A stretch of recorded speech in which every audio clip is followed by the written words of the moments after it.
شہیدی کی جو بستی ہے مدینہ اس کو کہتے ہیں. شہیدی کی جو بستی ہے مدینہ اس کو کہتے ہیں. جہاں رحمت برستی ہے جہاں رحمت برستی ہے مدینہ اس کو کہتے ہیں. جہاں وہ گنبد خضرا ہے جس کی دید کی خاطر جہاں وہ گنبد خضرا ہے جس کی دید کی خاطر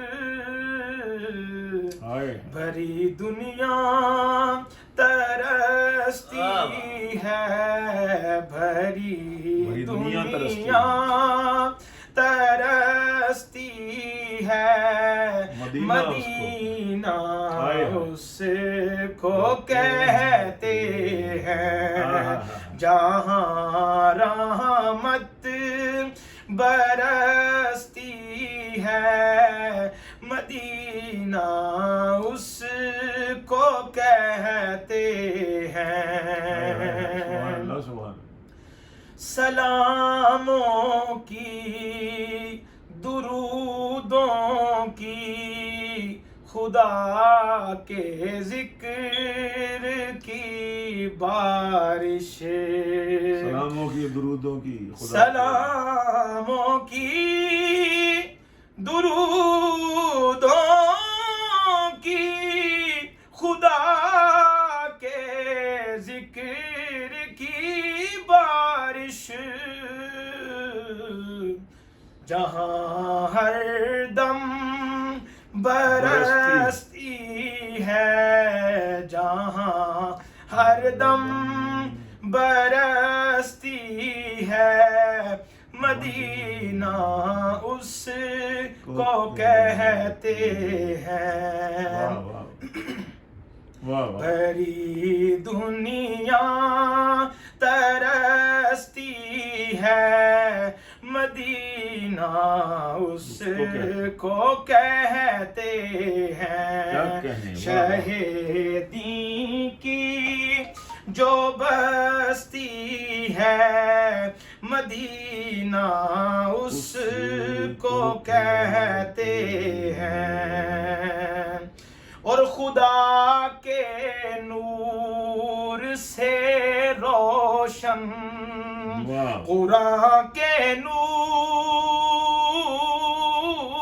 سے جگمگ خدا کے نور سے روشن قرآن کے نور سے جگمگ جو ایک پر نور بستی ہے جو ایک پر نور بستی ہے مدینہ اس کو کہتے ہیں. شہیدی کی جو بستی ہے مدینہ اس کو کہتے ہیں. اور دکھوں میں مبتلا دنیا کی ٹھکرائی ہوئی خلقت دکھوں میں مبتلا دنیا کی ٹھکرائی ہوئی خلقت جہاں خوش ہو کہ ہستی ہے، جہاں خوش ہو کہ ہستی ہے، مدینہ اس کو کہتے ہیں، جہاں رحمت برستی ہے، مدینہ اس کو کہتے ہیں۔ یہ تھے جی ہمارے فضل الرحمان شاہد صاحب جو خیرپور ٹامے والی سے تعلق رکھتے ہیں اور مدینہ شریف میں کچھ عرصہ سے قیام پذیر ہیں۔ الحمدللہ آپ نے ان کی آواز بھی سنی، ان کا انتخاب کلام بھی دیکھا کہ مدینہ شریف میں رہتے ہوئے مدینے کے حوالے سے جو کلام پیش کیا ہے، پتہ نہیں کس شاعر کا ہے، لیکن بہت اچھا عمدہ کلام۔ اور یہ میری خوش قسمتی ہے کہ میرے پاس مدینہ طیبہ کے قیام کے دوران میرے ہوٹل میں آئے ہیں، میرے کمرے میں، تو ماشاءاللہ ہم نے ان سے فرمائش کی اور انہوں نے بلا چون و چرا اس پر عمل کیا۔ اللہ تعالیٰ ان کو، ان کی مال جانا و ایمان اولاد کی حفاظت فرمائے، اور مدینہ طیبہ میں ان کا قیام ان کے لیے باعث برکت بنائے، ان کی گھر والوں کے لیے باعث برکت بنائے، ان کے دوستوں کے لیے، ان کے شہر والوں کے لیے۔ السلام علیکم۔